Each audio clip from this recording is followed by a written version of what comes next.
जय हिंद। नमस्कार साथियों, कैसे हैं आप सभी लोग। उम्मीद करते हैं कि आप सभी लोग अच्छे होंगे। और साथियों, आप सभी लोग की जो तैयारी है बिल्कुल अच्छी तरीके से चल रही होगी। तो साथियों, आज के इस क्लास में हम सभी लोग जो है UP triple SC pharmacist exam 2026 के लिए साथियों ऐसे इंपोर्टेड और चुनिंदे क्वेश्चन को देखेंगे जो कि आपके 21 जून के एग्जाम के लिए काफ़ी ही इंपॉर्टेंट है। तो आप इस क्लास को बिल्कुल अच्छी तरीके से लास्ट तक देखिएगा और इस क्लास में दिए जाने वाले इन सभी क्वेश्चनों को आप अच्छे से जरूर याद कर लीजिएगा, जिससे कि आप जो है अपने एग्जाम में सभी क्वेश्चन को आसानी तरीके से बना पाएंगे। तो चलिए क्लास को स्टार्ट करते हैं। उनसे पहले यदि आप इस चैनल पे पहली बार जुड़े हैं तो आप जो है इस चैनल को सब्सक्राइब कर लीजिए और सब्सक्राइब करके ऑल नोटिफिकेशन को ऑल पे दबा के जुड़ जाइए, जिससे कि जब भी कोई नई क्लास हो सबसे पहले क्लास का नोटिफिकेशन जो है आपके पास पहुंच सके। तो आप इस चैनल को सब्सक्राइब कर लीजिएगा, साथ ही साथ आप जो है इस क्लास को भी लाइक जरूर कर लीजिएगा। तो चलिए क्लास को स्टार्ट करते हैं और देखिएगा क्वेश्चन क्या पूछा है। क्वेश्चन पूछा है कि विज्ञान की कौन सी शाखा मानव शरीर की आंतरिक संरचनाओं की अध्ययन से संबंधित है। चलिए बताइएगा आप। ये सभी क्वेश्चन हम काफी इंपॉर्टेंट और चुनिंदे क्वेश्चन लिए हैं जो आपके एग्जाम में 100% ये सभी क्वेश्चन पूछे जाएंगे। और बताइए आपकी विज्ञान की कौन सी शाखा मानव शरीर की आंतरिक संरचनाओं के अध्ययन से संबंधित होगा। तो याद रख लीजिएगा, यहाँ पे एटोनॉमी हो जाएगा। ऑप्शन यहाँ पे 20 सही जवाब है। चलिए अगला प्रश्न देखिएगा। प्रश्न पूछा गया आपसे कि, और प्रश्न क्या पूछा है कि शिखर विभज्योतक पौधे में किस प्रकार की वृद्धि के लिए जिम्मेदार है। तो शिखर विभज्योतक पौधे में किस प्रकार की वृद्धि के लिए जिम्मेदार है। तो याद रखेंगे यहाँ पे इस क्वेश्चन का सही जवाब लंबाई में वृद्धि होगा। ऑप्शन बी को सही जवाब करेंगे। अगला प्रश्न देखिएगा। प्रश्न पूछा गया आपसे, मानव शरीर की मूल संरचनात्मक और कार्यात्मक इकाई क्या है। तो मानव शरीर की मूल संरचनात्मक और कार्यात्मक इकाई क्या होगा। तो यहां पे हो जाएंगे कोशिका। ऑप्शन सी को सही जवाब करेंगे, कोशिका होगा। अगला प्रश्न देखिएगा कि किस ऊतक को जीवन भर विभाजित होने की क्षमता के लिए जो जाना जाता है। तो किस ऊतक को जीवन भर विभाजित होने की क्षमता के लिए जाना जाता है। तो याद रखेंगे संयोजिक ऊतक को जानते हैं। ऑप्शन आपका सी हो जाएगा, सही जवाब संयोजिक ऊतक होगा। अगला क्वेश्चन यहाँ पे है कि शरीर में एक स्थिर आंतरिक अवधारणा बनाए रखने को क्या कहा जाता है। तो शरीर में एक स्थिर आंतरिक अवधारणा बनाए रखने को क्या कहा जाता है। तो याद रखेंगे इन्हें यहां पे कहा जाता है क्या। तो यहां पे 5 नंबर क्वेश्चन का सही जवाब ऑप्शन बी हो जाएंगे, याद रखेंगे। अगला प्रश्न यहां पे पूछा है, और प्रश्न पूछा है कि पार्श्व विभज्योतक पौधे की डैश वृद्धि तक करता है। तो पार्श्व विभज्योतक पौधे की वृद्धि करता है।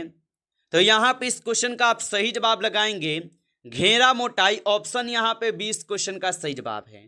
अगला प्रश्न देखिएगा। प्रश्न क्या पूछा है आपसे कि मानव हृदय में कितने कक्ष होते हैं। चलिए बताएंगे आप। तो मानव हृदय में कितने कक्ष होते हैं। तो मानव हृदय में जो है कुल आपके 4 कक्ष होते हैं। ऑप्शन सी सही जवाब है, 4 कक्ष होते हैं। अगला प्रश्न यहाँ पे है, और प्रश्न है कि इंटर कैलोरी विभज्योतक सामान्यतः किसमें पाया जाता है। तो इंटर कैलोरी विभज्योतक सामान्यतः किसमें पाया जाता है। तो याद रखेंगे ये घास में पाए जाते हैं। ऑप्शन ए को सही जवाब करेंगे, घास में पाए जाते हैं। आप अच्छे से इनको याद रखेंगे। चलिए अगला प्रश्न देखिएगा। प्रश्न है कि गैसों के आदान प्रदान के लिए कौन सा यहाँ पे तंत्र जिम्मेदार है। तो गैसों के आदान प्रदान के लिए कौन सा तंत्र जिम्मेदार होगा। तो याद रखेंगे यहाँ पे हो जाएंगे श्वसन तंत्र। ऑप्शन बी को आप सही जवाब कीजिएगा, श्वसन तंत्र हो जाएंगे। अगला प्रश्न यहाँ पे पूछा है आपसे कि विभज्योतक कोशिकाओं की कोशिका भित्ति किसकी बनी होती है। तो विभज्योतक कोशिकाओं की कोशिका भित्ति किसकी बनी होती है। तो याद रखेंगे ये बने होते हैं आपके सेलुलोज के। ऑप्शन यहाँ पे सी सही जवाब है, सेलुलोज के। अगला प्रश्न यहाँ पे है कि किस अंगक को कोशिका का पावर हाउस जो है कहा जाता है। तो किस अंगक को कोशिका का पावर हाउस कहा जाता है। तो माइटोकॉन्ड्रिया को जो है कोशिका का पावर हाउस बोला जाता है। चलिए अगला प्रश्न देखिएगा। प्रश्न पूछा है और प्रश्न है कि ऊतकों के अध्ययन को क्या कहा जाता है। तो याद रखेंगे कि ऊतकों के अध्ययन को क्या कहा जाता है। तो ऊतकों के अध्ययन को हिस्टोलॉजी कहते हैं। आप अच्छे से इनको याद रख लीजिएगा, हिस्टोलॉजी कहते हैं। अगला क्वेश्चन यहाँ पे दिया गया है कि अस्थायी ऊतक किन ऊतकों से बनते हैं। तो अस्थायी ऊतक किस ऊतकों से बनते हैं। तो ये बनते हैं आपके किससे, तो विभज्योतक ऊतक से। ऑप्शन बी को सही जवाब कीजिएगा। अगला प्रश्न देखिएगा। प्रश्न पूछा गया है यहाँ पे, प्रश्न पूछा है कि एक वयस्क मानव शरीर में हड्डियों की कुल संख्या कितनी होती है। चलिए लगाएंगे आंसर आप कि एक वयस्क मानव शरीर में हड्डियों की कुल संख्या कितनी होती है। तो आपका सही जवाब रहेंगे 206। ऑप्शन यहाँ पे बी सही जवाब है, 206 हो जाएंगे। और आप कमेंट करके बताइए कि नवजात शिशुओं में हड्डियों की संख्या कितने हो जाएंगे। चलिए अगला प्रश्न देखिएगा। प्रश्न यहाँ पे पूछा गया है और प्रश्न है कि विभज्योतक कोशिकाओं में रिक्त काय आमतौर पर कैसी होती है।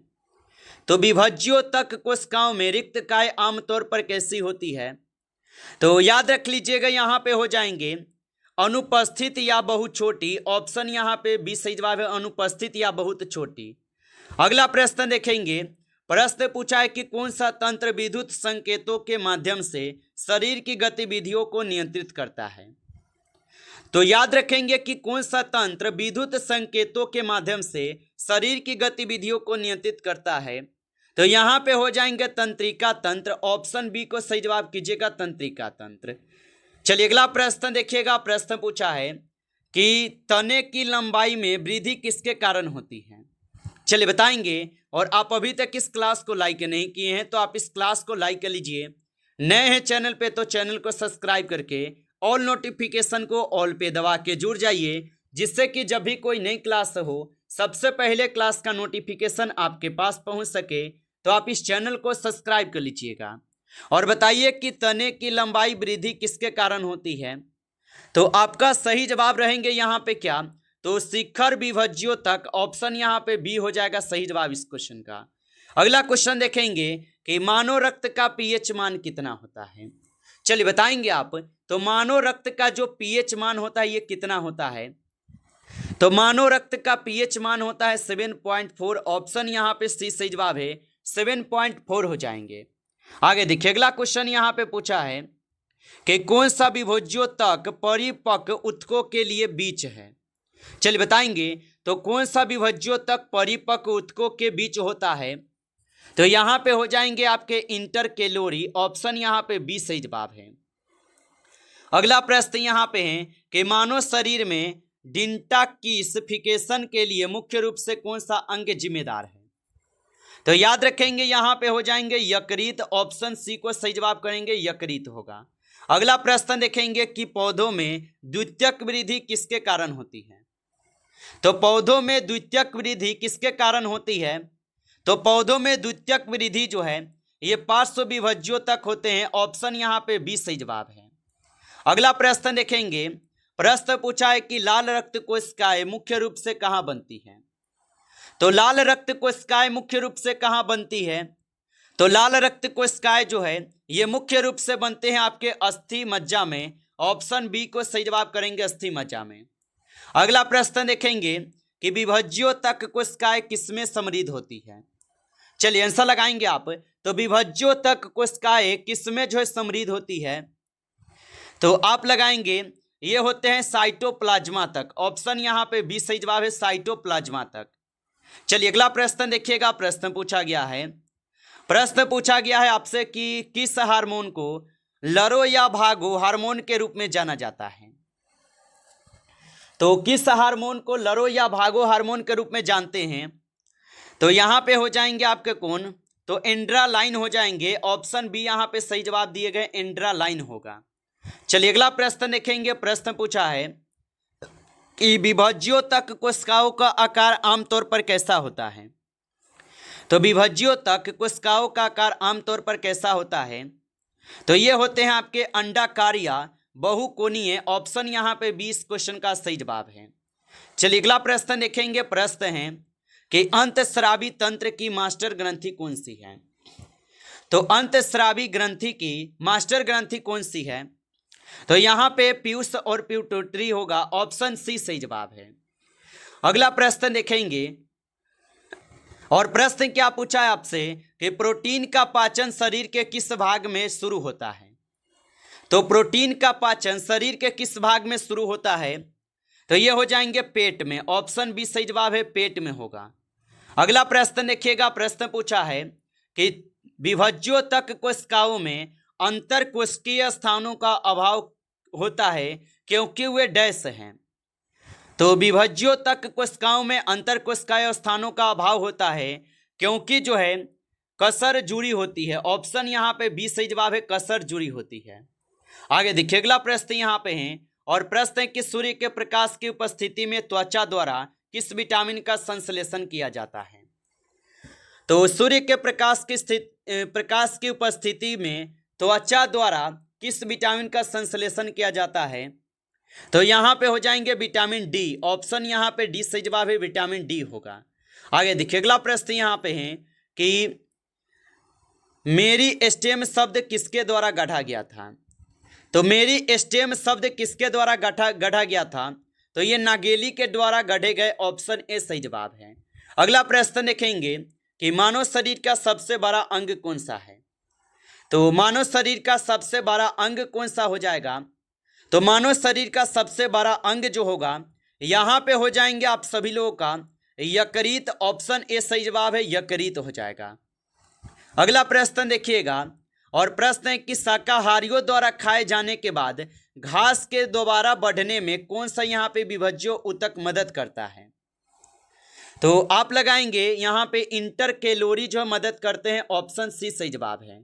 अगला प्रश्न देखिएगा, प्रश्न पूछा है कि गुर्दे की कार्यात्मक इकाई को क्या कहा जाता है। तो गुर्दे की कार्यात्मक इकाई को क्या कहा जाता है, तो गुर्दे की कार्यात्मक इकाई को कहते हैं नेफ्रॉन, ऑप्शन यहाँ पे बी सही जवाब है, नेफ्रॉन कहते हैं। अगला प्रश्न यहाँ पे है कि विभज्योतक कोशिकाओं में डैश केंद्रक होता है। तो विभज्योतक कोशिकाओं में डैश केंद्रक होता है, तो आप लगाएंगे कि विभज्योतक कोशिकाओं में जो है यहाँ पे डैश केंद्रक होता है, तो आप बताएंगे ये 12 होता है, ऑप्शन यहाँ पे बी सही जवाब है, 12 होता है।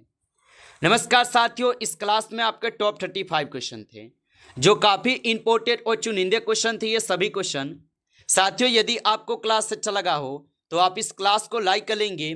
नए जुड़े हैं आप इस चैनल पे तो चैनल को सब्सक्राइब करके ऑल नोटिफिकेशन को ऑल पे दबा के जुड़ जाइए, जिससे कि जब भी कोई नई क्लास हो सबसे पहले क्लास का नोटिफिकेशन जो है आपके पास पहुंच सके। तो आप इस चैनल को सब्सक्राइब कर लीजिएगा।